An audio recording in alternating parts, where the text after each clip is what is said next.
Me acompaña don Luis Salazar, presidente de la Sociedad Nacional de Industria, gremio importante, actuante y, por supuesto, muy presente en el debate empresarial y económico del Perú, más aún luego de este último discurso de 28 de julio, en el que, pues, como lo hemos dicho en otras oportunidades, la expectativa que se había creado en torno a la marcha económica del Perú, pues era bastante alta. Vamos a ver ahora si del lado de los industriales esa expectativa, pues, ha sido satisfecha o quedan algunos cabos sueltos por ajustar. Don Lucho Salazar, gracias por estar con nosotros. Un gusto tenerlo, Mario. Qué gusto tenerlo con nosotros. Bueno, primero una opinión general sobre lo que ha sido el mensaje. Si ustedes, yo diría que la CONFIEP, Cámara de Comercio y algunos otros gremios han estado siempre un poco diciendo, oye, faltan señales, ¿no? Faltan señales. Y yo no sé si habrán sido las suficientes. Yo creo, mira, suficientes siempre va a ser una pregunta que todos nos vamos a hacer, ¿no? Yo creo que ha ido en el camino correcto. Ha hablado de temas de educación, que es fundamental. O sea, este ir aumentando el 0,5% es un tema que se viene... Es parte del Acuerdo Nacional del año 2002. Así es, y no se había implementado, o sea que es un tema importante. Ha hablado de salud, ha hablado de seguridad. Y ha hablado del plan de diversificación productiva, que nosotros lo vemos como un paso muy positivo dentro de lo que tenemos que hacer como país. Ahora, este plan, digamos, a veces los técnicos les ponen nombres medio complicados a las cosas, pero entiendo que es así. De lo que se trata, don Lucho Salazar no me va a dejar mentir, es tratar de dejar de depender menos de aquellos productos que son vulnerables a los cambios de los precios internacionales. Todo lo que es commodity, minerales, petróleo, materias primas. Así es. Depender de más cosas para ser menos vulnerables a esos cambios. ¿Qué es lo que te aconsejan en cualquier libro de textos, en cualquier estudio que hagas de administración? La teoría de la competitividad, que tiene como 15 años de vigencia en el mundo y que de la que venimos hablando en el Perú hace por lo menos 10 o 12 años desde la época del Acuerdo Nacional. Y volviendo al tema, nosotros, el hecho de que ya se convierte en un documento oficial del Ejecutivo, que además hace un diagnóstico bastante crudo, porque reconoce una serie de problemas que estamos teniendo, a nosotros nos parece un paso bien positivo. El plan de diversificación productiva que tiene el Perú es diferente, sobre todo en el segundo eje, que creo que lo ha explicado el mismo ministro, que agrega a la diversificación propiamente dicho, a la productividad, que son temas que se ven en casi todos los países, agrega el tema de revisión de normas, trabas burocráticas, toda la tramitología.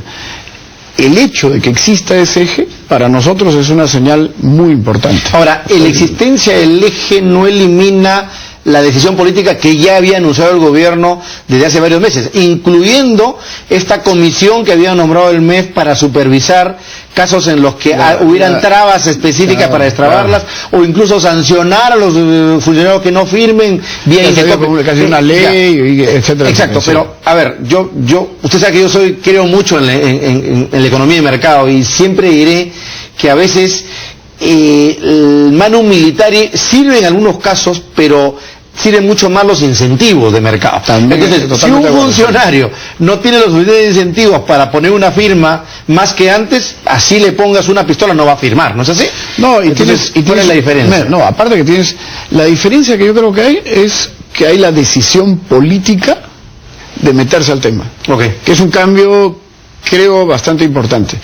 Y volviendo al tema del funcionario público, tú tienes problemas de normas contrapuestas, donde el funcionario público se actúa en A, le cae por el lado, la entidad esta, y si actúa en B, le cae por la otra entidad. O sea, es un problema tremendo. O sea, tenemos problemas por el lado del sistema de contrataciones, tenemos por el lado del control que establece la Contraloría, tenemos por el lado restricciones por el lado de su propio reglamento de funcionamiento de la entidad pública. O sea, es un plato de tallerines, digamos. Si entras, por ejemplo, hay un caso muy interesante de una empresa farmacéutica que tiene que sacar permiso para su planta, y de acuerdo a la DIGEMIT tiene que cumplir con determinados estándares, y de acuerdo a INDECI tiene que cumplir con estándares que se contradicen con los de DIGEMIT. O sea, ni siquiera es que el error, sino que es la contradicción entre una norma y otra. Así es. O sea, ahí que necesitamos 5 abogados que se metan tenemos que desanudar eso. Tenemos que limpiarlas y tenemos que corregirlas. Es importante. Y por eso ese eje para nosotros es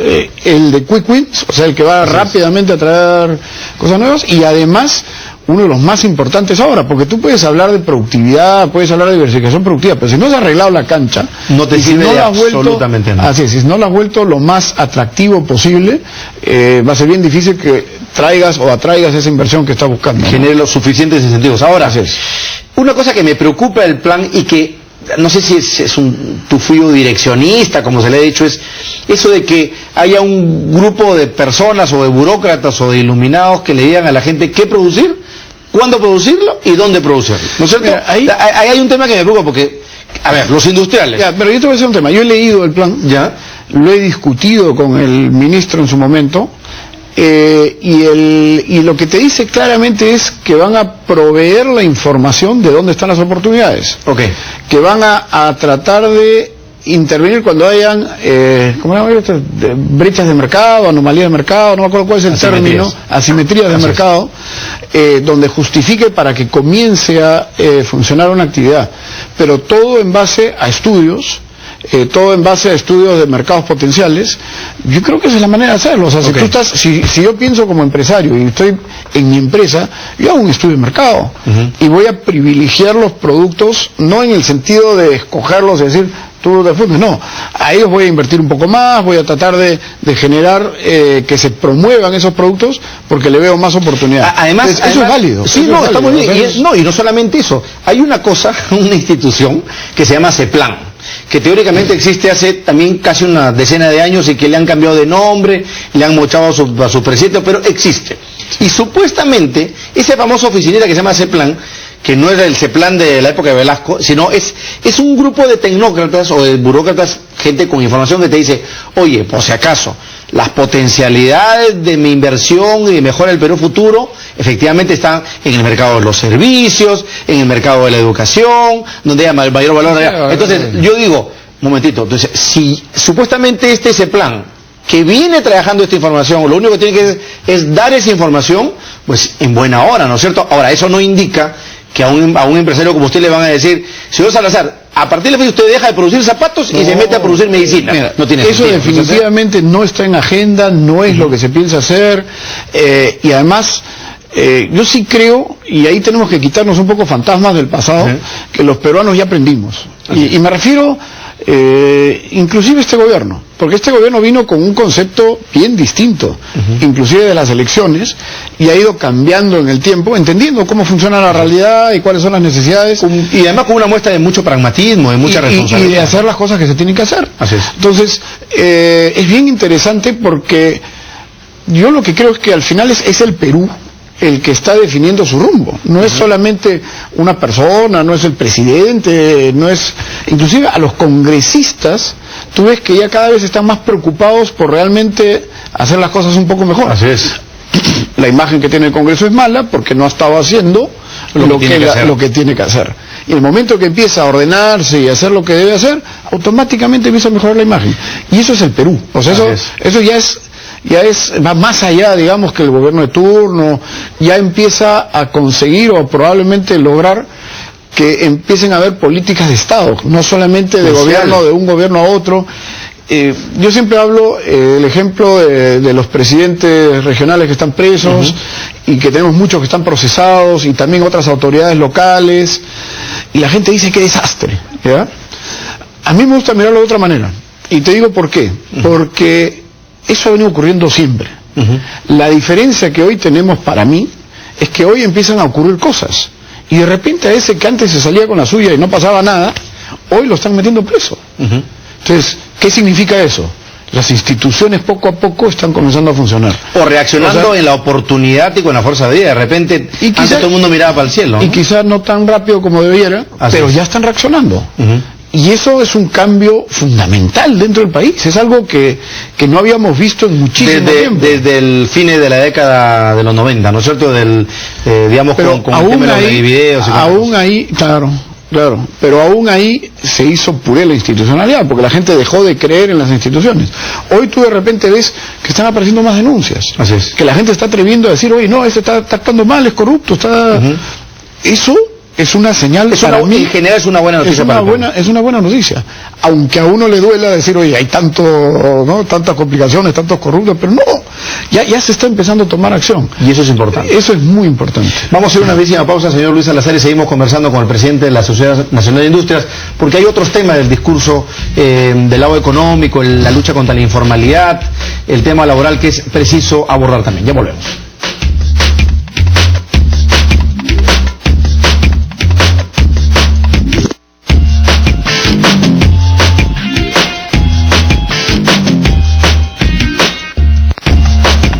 Economía en directo llegó gracias a Cemento Andino. Hoy Perú sueña grande. Telefónica, 20 años creciendo juntos.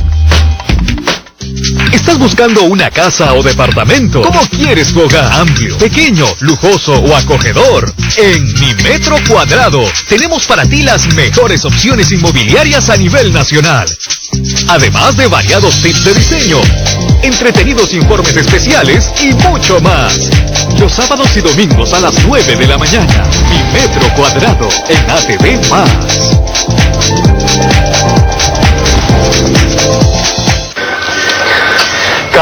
Carlita, te traje el twister que tanto te gusta. Te amo. ¿En serio? Yo también. Desde la primera vez que te vi. En realidad no pensé que... Yo hablaba del twister. El twister que tanto te gusta viene en 3 deliciosos sabores. El parrillero con choridó, papas al hilo y salsa parrillera. El americano con tocino y salsa especial. Y el tradicional, disfrútalos desde 5 soles 90. Acompáñalos con una Coca-Cola. KFC, buenísimo. Esta noche en Dándole Vueltas, estoy feliz porque va a venir a visitarme Gonzalo Torres. Yo la verdad estoy complacida. Ustedes pueden mandar sus preguntas desde temprano, así que los espero 10 de la noche aquí en ATV+.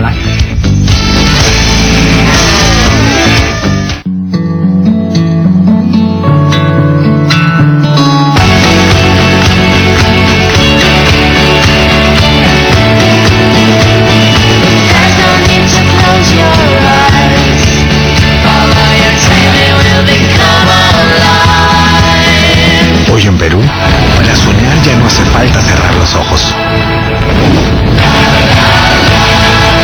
Hoy Perú sueña grande.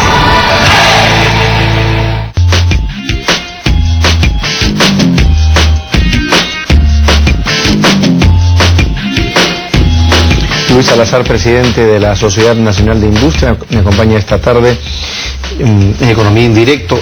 Don Luis, otro de los temas que ustedes siempre mencionan como preocupantes, el problema de la sobreregulación, así como hay contradicciones de normas y problemas de falta de decisión por burócratas confundidos o corruptos o simplemente que no quieren jugársela por una serie de cuestiones, está también el tema de la sobreregulación, o sea, del exceso de cargas para la empresa.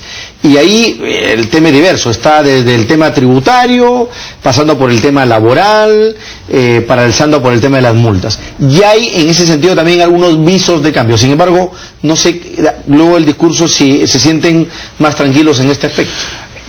A ver, yo te diría de la siguiente manera, nos sentimos más tranquilos en el sentido de que ahora sí se está abordando el tema y sí se ve una decisión política de atacar el tema, pero hay muchísimo por hacer, hay muchísimo por corregir para resolverlo. ¿Qué es lo más grave? Y yo te diría, nosotros vemos 4 problemas principales: el tributario, el laboral, toda la permisología y el de infraestructura. Okay. Son los 4 condicionantes para un desarrollo, para un crecimiento, para que un país se empiece a generar atracción a las inversiones. Y en los 4 hay que trabajar fuertemente, porque si tú miras las comunicaciones que tenemos en Perú, no tenemos ni siquiera una carretera, digamos, la Panamericana, que debería ser por lo menos de 3 o 4 vías de ida y vuelta de norte a sur. Ahí tenemos una concesión, por lo menos la de Pucusana-Ica, que tiene siglos de los siglos por un problema de problemas a nivel de expropiaciones que sigue parado, ¿no? Y uno sigue pagando peaje, eso es lo peor. Y otra vez no tienes la infraestructura adecuada, que es lo más importante para nosotros, o la carretera central, que tiene un montón de problemas. Entonces hay un tema de infraestructura. En el tema laboral, la famosa estabilidad laboral que hemos venido discutiendo y hablando mucho, que cuando uno analiza y uno otra vez hablando de ser pragmáticos, tú analizas la realidad y qué ha pasado con esa legislación, tú tienes que 71,7% de los trabajadores peruanos no está en planilla.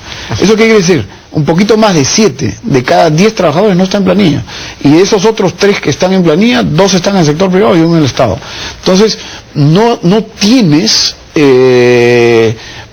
legislación que promueva la formalidad laboral. Y que proteja a esos trabajadores. No solo eso, gente desprotegida, ¿no? Has creado un nichito donde se han metido unos y los tienes a todos cuidaditos y protegidos. Con un alto costo. Con un alto costo y muchas veces protegiendo al ineficiente y no al bueno, porque el buen trabajador se lo jalan uno entre todo el mundo se lo quiere contratar, digamos. Y tú tienes que crear políticas dentro de las empresas para retener a esos trabajadores. Y el gran problema que tienes es que al mal trabajador no lo puedes sacar, y deberías, para darle oportunidad a ese otro 70% que hoy no tiene un trabajo formal. Entonces ahí de repente falta también decisión política, es decir, si sabemos que ese es el origen o parte del origen de la informalidad, pues baja las vallas para que la gente se formalice. Y lo más interesante de esto es que la decisión política ni siquiera va por el Ejecutivo, va por el Legislativo. Es el Legislativo el que tiene que tomar ese rol, digamos, de cuidar al país, de pensar en el país y no pensar en los votos o en las elecciones de ¿cómo se llama? Dentro de 2 años, en el caso de nosotros. Claro, porque si el político populista lo que dice, yo voy a aumentar los derechos, muchas veces aumentar derechos significa es aumentar costos laborales que ya son altos para el Perú, ¿no? Los engaña. Así es. Porque les está creando una falsa expectativa y una falsa idea de que los va a proteger, cuando en realidad lo que está haciendo es desprotegiéndolos y no está pensando realmente en lo que el país necesita. Eso tenemos que lograr cambiarlo como todos los peruanos. O sea, pensar en cómo hacemos para pensemos y pensemos primero en todos y no en proteger a unos cuantos para ganarme unos votos. Yo creo que ahí debería estar, si yo fuera el presidente Humala, la gran revolución de la inclusión social, que es la inclusión del empleo. Si a ese 70% que usted menciona se le dieran mejores condiciones de empleo, ¿qué mejor inclusión social que esa, por Dios, digo yo, con mejor hechos? Y eso, si eso significa flexibilizarnos, pues hagámoslo. Es parte de la tarea pendiente. Es que es parte de la tarea, y es algo que está haciendo España ahorita, que está buscando hacer México. Que ha tenido que tener una tremenda crisis para aprender cómo son las cosas. 24% de desempleo, 50% de desempleo juvenil, o sea, 1 de cada 2 jóvenes en España no consigue trabajo. Es tremendo. Es terrible. Y en el Perú, eso es algo que no hemos visto, pero en el Perú ya está alrededor del 10% del desempleo juvenil. O sea, ¿qué significa?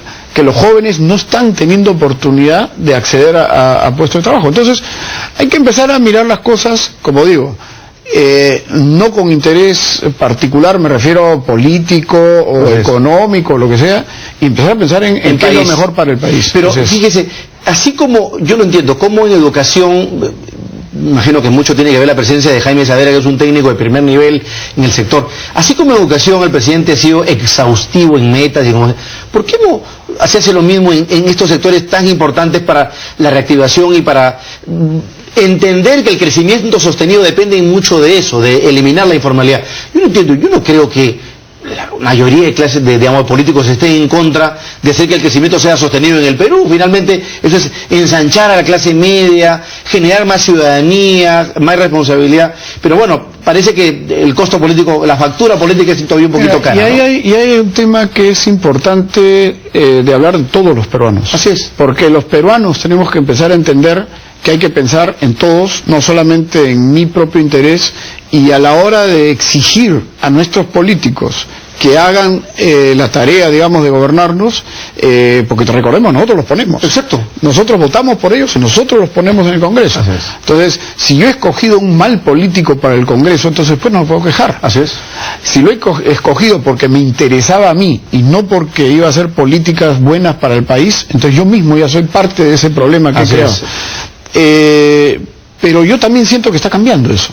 Y tengo, digamos, yo siempre soy positivo en ese sentido.